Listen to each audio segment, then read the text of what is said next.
এবাৰে গৈছে বুলি কৈছে পাকিস্তানত চক পাকিস্তানত এবাৰ হ'ল দুবাৰ গ'ল যোৱা বুলিতো নিজে স্বীকাৰ কৰিলে না গতিকে পাকিস্তানত যদি এজন মানুহ যায় কেইদিন আছিলোঁ কাক লগ পাইছিলোঁ কাৰ লগত ফটো উঠিলোঁ কাৰ ঘৰত ভাত খালোঁ গোটেইখিনি ভাৰত চৰকাৰক জনাব লাগিব নে নালাগে মই যদি আজি 10 দিন পাকিস্তান যাওঁ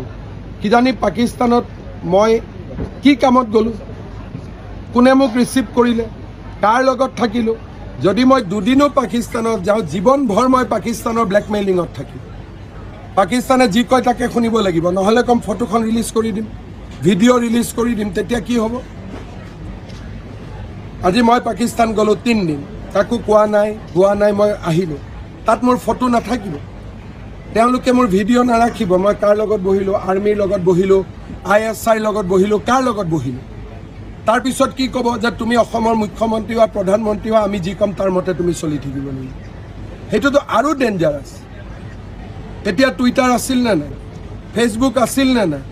আমি পাকিস্তানত ক'ত গৈছোঁ ফটো দিছিলোঁ নেকি টুইটাৰত ফেচবুকত দিছিলোঁ নেকি গতিকে 80টা মানুহৰ আগত প্ৰতিদিনত ক'লে ঝামেলাটো মৰি নাযাব 3.5 কোটি মানুহৰ আগত ক'ব লাগিব না যে মই কাৰ ঘৰত ভাত খালোঁ কেইদিন আছিলোঁ আৰু বিয়া হোৱাৰ লগত পাকিস্তান যোৱাৰ কি সম্পৰ্ক মানুহে বিয়া হৈ ছুইজাৰলেণ্ড যায় কাশ্মীৰ